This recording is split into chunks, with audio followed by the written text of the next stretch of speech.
Ako si Maria at ito ang aking kwento.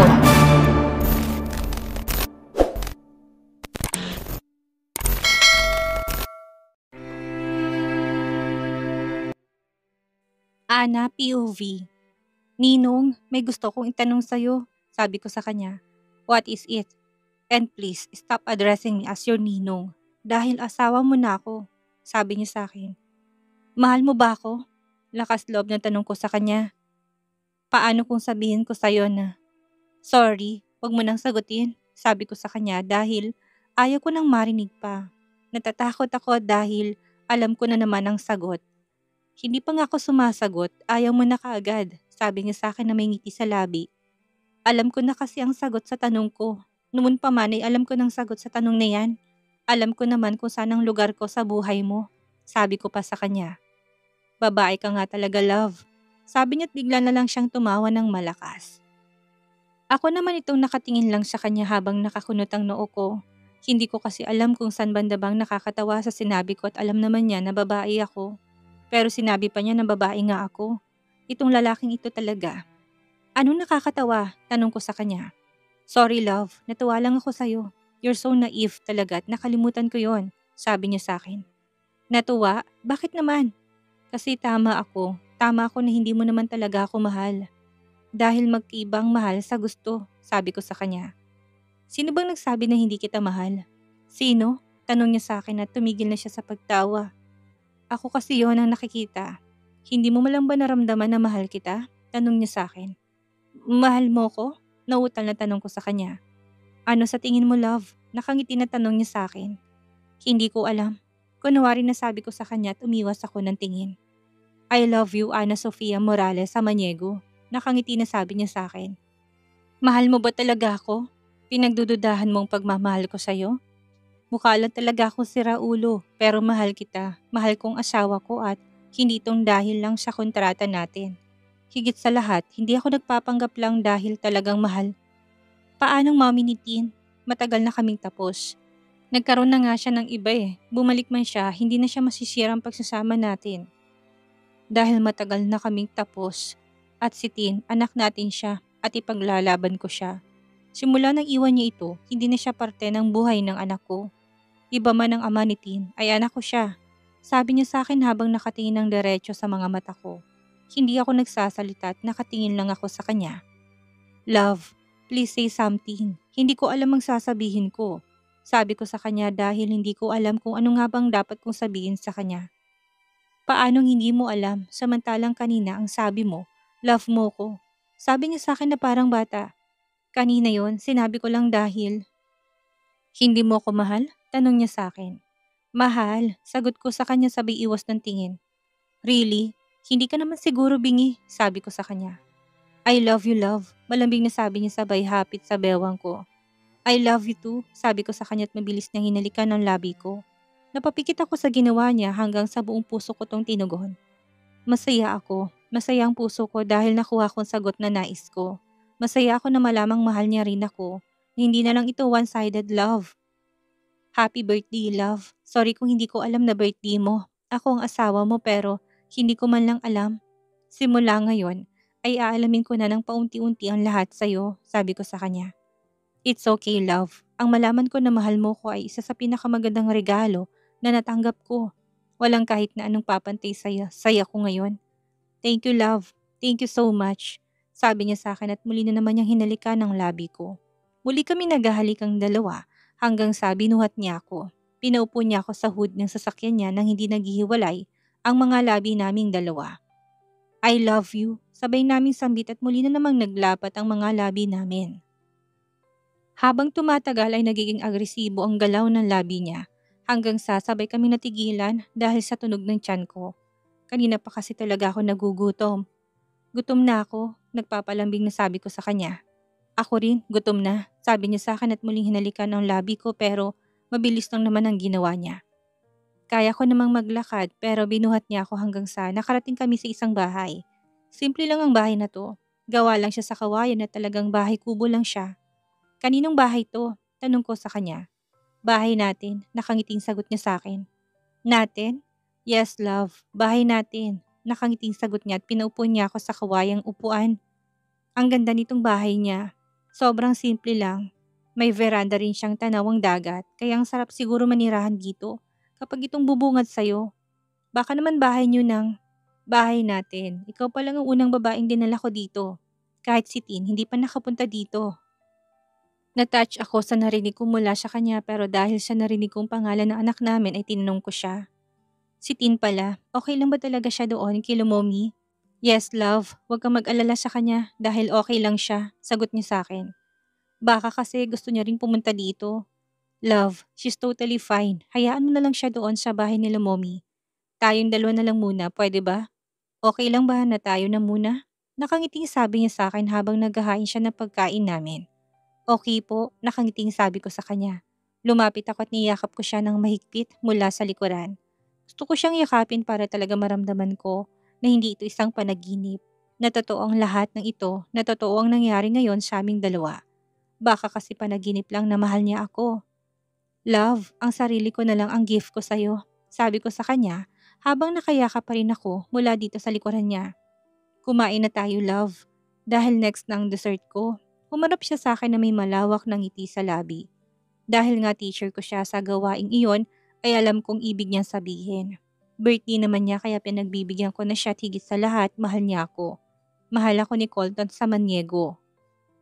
Habang naguhugas ako ng mga plato ay nakayakap naman ng asawa ko mula sa likuran ko. Sobrang sweet talaga niya sa akin. Ang pagiging sweet niya na may kasamang kamanyakan dahil nga nararamdaman ko ang kamay niyang nasa legs ko. Itong lalaking ito talaga kahit kailan, hindi talaga kayang magpigil. Alam ko na rin na handa naman siya dahil may tumutusok na naman sa likuran ko. Suot ko kasi ang t-shirt niya kaya naman bitin ito sa akin dahil nga wala naman akong ibang damit kaya wala akong choice kung hindi isuot ito.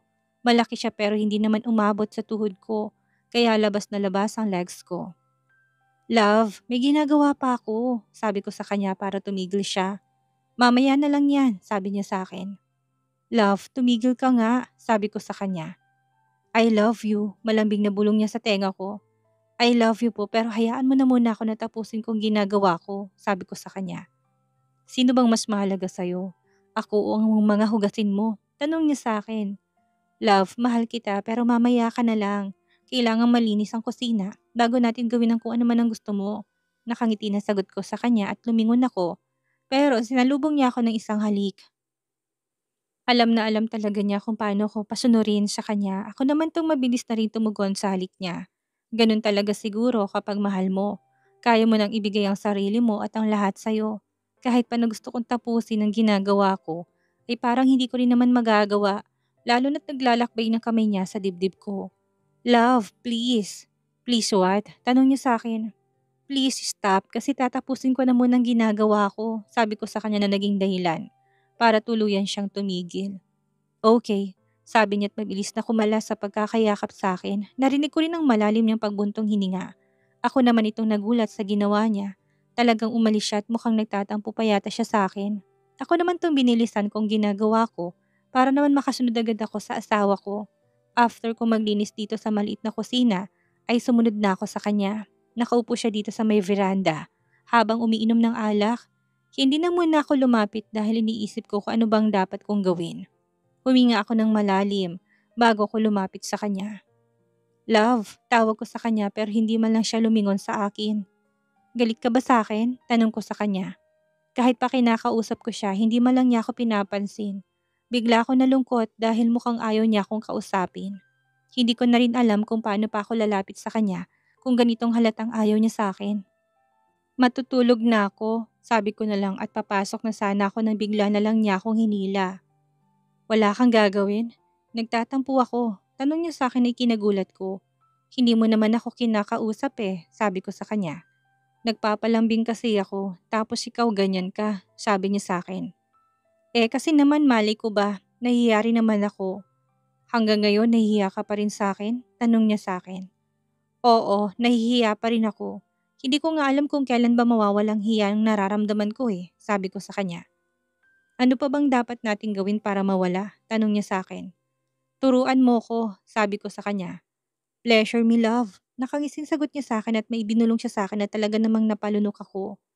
Love, Nautal na sambit ko.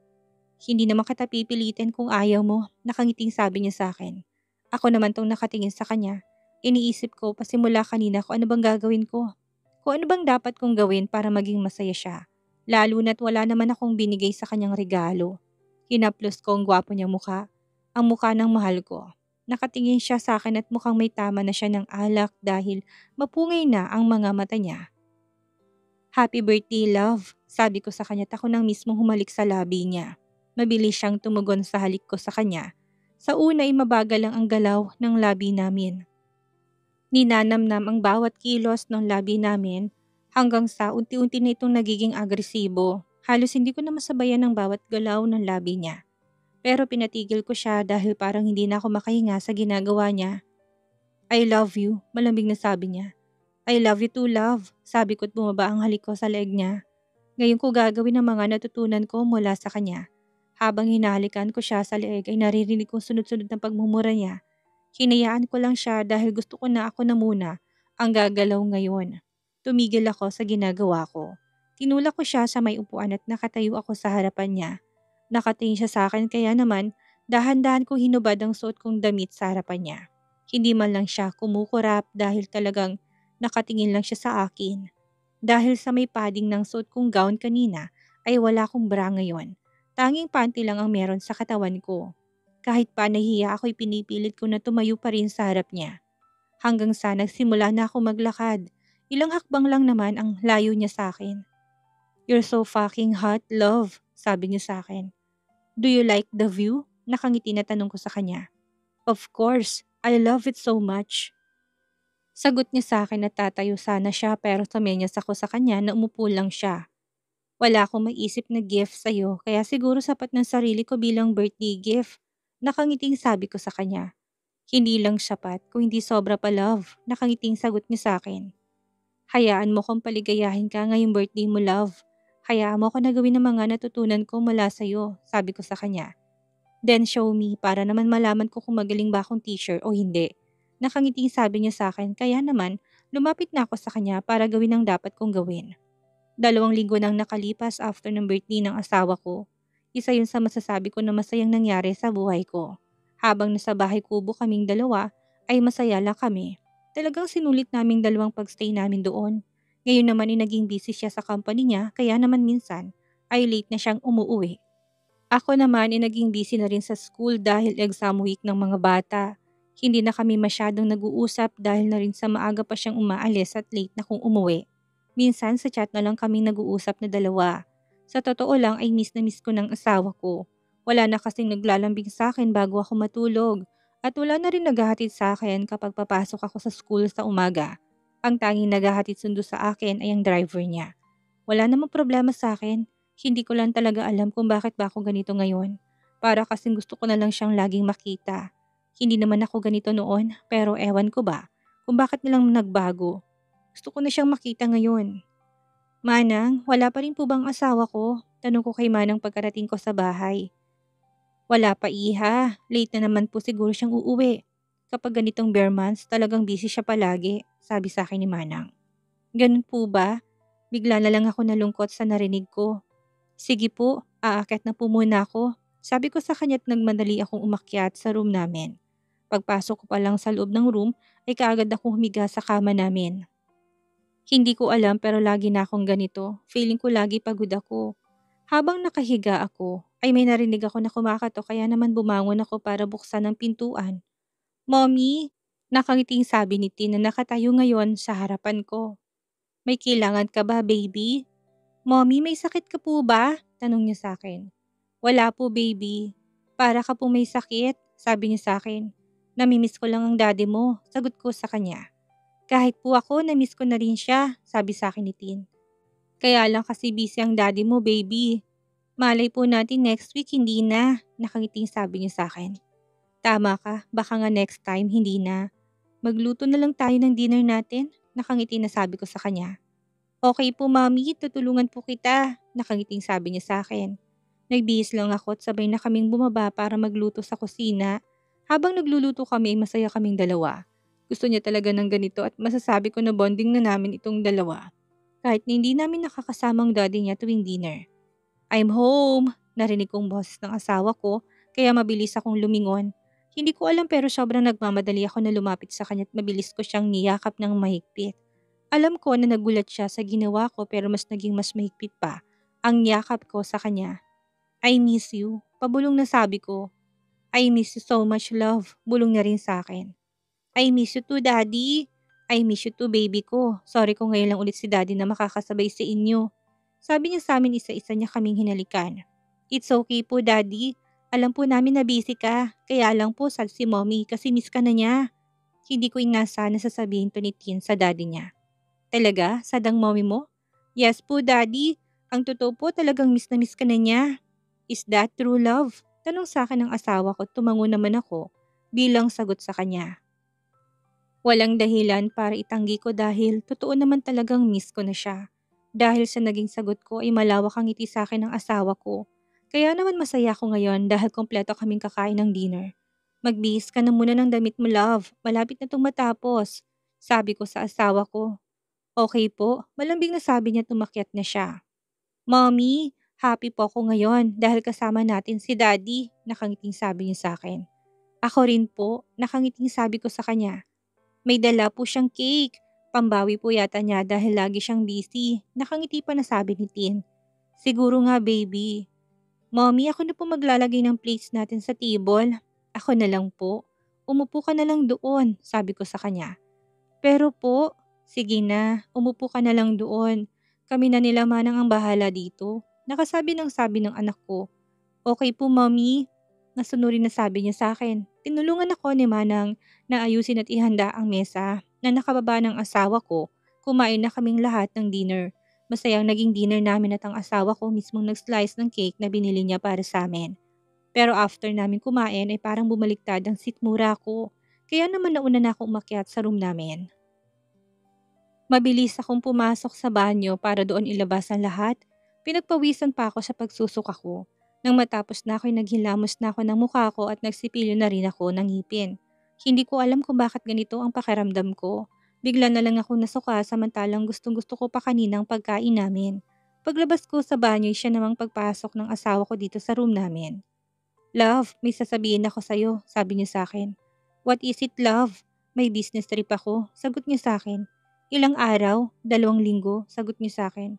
Bakit sobrang tagal naman? Tanong ko sa kanya. Sa Europe kasi ako pupunta, love, sagot niya sa akin. Okay, sabi ko sa kanya. Kapag natapos ko kaagad ang trabaho ko, ay uwi agad ako. Nakangiting sabi niya sa akin at niyakapan niya ako. Kailan ka aalis? Tanong ko sa kanya. Mamayang madaling araw, sagot niya sa akin. Agad-agad palang alis mo, sabi ko sa kanya. Sorry po, alam ko na wala akong time sa'yo pero ginagawa ko rin ito para sa atin. Babawi ako kapag naging maluwag ng schedule ko. Nakangiting sabi niya sa akin. Ingat ka doon at lagi mong tatandaan na may asawa ka na. Kapag talaga may ginawa kang kalokohan habang nasa malayo ka, ay lagot ka sa akin. Wala akong gagawin doon kung hindi trabaho. Nakangiting sabi niya bago niya sakupin ang labi ko. Mabilis naman ako nagpaubaya na nauwi sa isang mainit na tagpo. Kahit pa may pasok ako bukas sa trabaho ay gusto kong sulitin ang mga oras na kasama ko siya. Dahil aalis na siya mamayang madaling araw. Tulad ng inaasahan ko ay mag-isa na nga lang ako sa kama namin. Kaninang madaling araw ay narinig ko na nagpaalam siya sa akin na aalis na siya. Dahil sa sobrang antok ko, hindi ako sumagot sa kanya at hinayaan ko na lang siyang umalis. Nakaramdam naman ako ng lungkot pero mas pinili ko ng ngumiti. Kapag kasi naging malungkot ako ay baka hindi ako makapagtrabaho ng maayos mamaya. Tsaka Wednesday pa lang kaya ilang araw pang pasok ko. Hindi naman ako pwedeng umabsent dahil nga wala namang dahilan para gawin ko yon. Mabilis akong pumasok sa banyo para maligo kahit pa medyo nahilo ako. Siguro ay dahil sa napuyat ako kagabi. Biglang uminit ang pisngi ko nang maalala kong ginawa naming dalawa ng asawa ko. Talagang pareho naming namiss ang isa't isa. Kaya naman lumipat na ng kama namin dahil umalis ito sa dati niyang posisyon. Masakit ngang katawan ko ngayon lalo nang nasa gitnang parte ng katawan ko. Pero iinom na lang ako ng gamot mamaya para maging okay ang pakiramdam ko. Pagkababa ko hindi na ako kumain dahil mahuhuli na ako sa trabaho. Mabuti na lang at may inihanda ng baon si Manang kaya umalis na kami kaagad ng driver. Habang nasa daan nakaramdam pa rin ako ng hilo.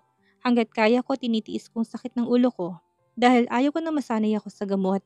Mas pinili ko na lang munang ipikit ang mga mata ko dahil gigisingin rin naman ako ni Manong kapag nasa school na kami. Habang nagtuturo ako ay masama talagang pakiramdam ko. Hindi ko alam kung dahil lang ba ito sa puyat o baka may iba pa. Dahil sa ayaw ko namang lumala pa ito'y uminom na ako ng gamot. Exam day naman ng mga bata kaya maaga silang uuwi ngayon. Are you okay? Narinig ko na tanong sa akin ng principal namin. Okay lang po ako. Masakit lang po ang ulo ko. Uminom ka na ng gamot para mawala, sabi niya sa akin. Uminom na po ako, sagot ko sa kanya. Kapag tapos ng mga students mo ay umuwi ka na rin ng maaga mamaya, sabi niya sa akin. Thank you po, sabi ko sa kanya. Umalis na siya kaya ginawa ko na ulit ang trabaho ko. Napansin ko na simula nung kinausap niyang asawa ko, hindi na siya lumalapit sa akin. Maliban na lang kung tungkol ito sa trabaho. Mas maigi nga na ganito kami dahil may asawa na ako at mahal kong asawa ko. Ayaw ko rin naman siyang bigyan ng dahilan para magselos. Speaking of asawa ko, hanggang ngayon hindi pa siya tumatawag sa akin. Naintindihan ko naman dahil nga malayo ng pinupuntahan niya ngayon. Baka nga nasa impapawid pa siya kung itong nakaraan lang namimiss ko siya nang malapit siya ay mas lalo ko naman siyang na-miss na malayo na siya ngayon. Pero kailangan ko rin naman tatanggapin na parte ito ng trabaho niya. Businessman siya kaya asahan ko na hindi lang ito mangyayari. Alam ko na lagi siyang mawawala. Ang daddy ko ay ganito rin noon. Nagbago lang ang lahat dahil sa stepmom ko. Sila talagang dahilan kaya kami nalugi. Dahil sa pagkakalulong nila sa sugal. Panay kuha lang sila ng pera ni daddy at kahit pang pera ng company ay ginagalaw na nila. Tuwing naalala ko sila, hindi pa rin talaga mawalang inis at galit na nararamdaman ko para sa kanila. Kahit pang bahay namin ay nawala nang dahil rin sa kanila. Silang tunay na walang utang na loob dahil after silang tulungan ni daddy ay malupit ang ginawa nila. Hindi man lang sila nagsisi sa mga ginawa nila. Huminga na lang ako ng malalim para ikalma ang sarili ko. Dahil ayaw ko nang isipin ng mga tao na wala namang ambag sa buhay ko. After ng exam ng mga students ko ay nagpasundo na ako sa driver namin. Maaga pa naman kaya kami na lang ang dadaan kay Tin. Gusto ko rin kasi na pumunta kaming dalawa sa mall. Natatakam kasi ako sa halo-halo kaya naman kakain na muna kami bago umuwi. Nang makarating na kami sa school ni Tin, hindi pa nila uwian kaya naghihintay na lang ako dito sa loob ng sasakyan. Ayaw ko rin naman na pumasok doon, lalo na't nakasuot pa ako ng uniform ko. May isa't kalahating oras pa naman bago siya lumabas ay idlip na lang muna ako. Pumikit na muna ako dahil bumibigat na naman ang talukap ng mga mata ko. Alam naman ng driver na pupunta pa kami sa mall mamaya kaya hindi na ako nag-alala pa. Mommy, we're here na po. Narinig kong boses ni Tien kaya unti-unti ko minulat ang mga mata ko. Sorry baby, nakatulog ako, sabi ko sa kanya. It's okay po, malambing na sabi niya tinilikan niya ako sa pisngi. Baby, gusto mo bang kumain ng halo-halo? Opo, mommy, gusto ko po. Nakangiting sagot niya sa akin. Okay, kumain na muna tayo bago tayo umuwi. Nakangiti na sabi ko sa kanya. Dinadaan talaga namin itong mall bago kami umuwi kaya hindi na kami mahirapan pa. Bumaba na kami tawa kong kamay niya.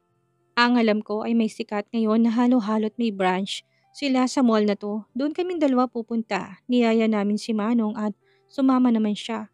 Pero ang sabi niya doon na lang niya kakainin sa may parking lot ang halo-halo niya. Mabilis rin ang serving nila dito, kaya kumakain na agad kaming dalawa. Sa tingin ko ay napapadalas yata ang pagpunta namin dito dahil masarap pala talagang halo-halo nila. Sobrang craving satisfied ako. After namin kumain, ay nag-ikot-ikot na muna kaming dalawa, may mga nakita kaming pangtali sa buhok, kaya naman bumili ako ng para sa kanya. Ang isang katulong namin ang nagayos ng buhok niya at magaling ito, kaya naman marami kaming binili para magamit niya tuwing papasok siya sa school. After namin bumili ng mga tali sa buhok ay nagpasya na kami na uuwi na. Habang naglalakad kami palabas ng mall, ay may bigla na lang humarang sa daraanan naming dalawa. Long time no see, Ana. Nakangising sabit niya, kaya mabilis ko na itinago sa likuran ko si Tin.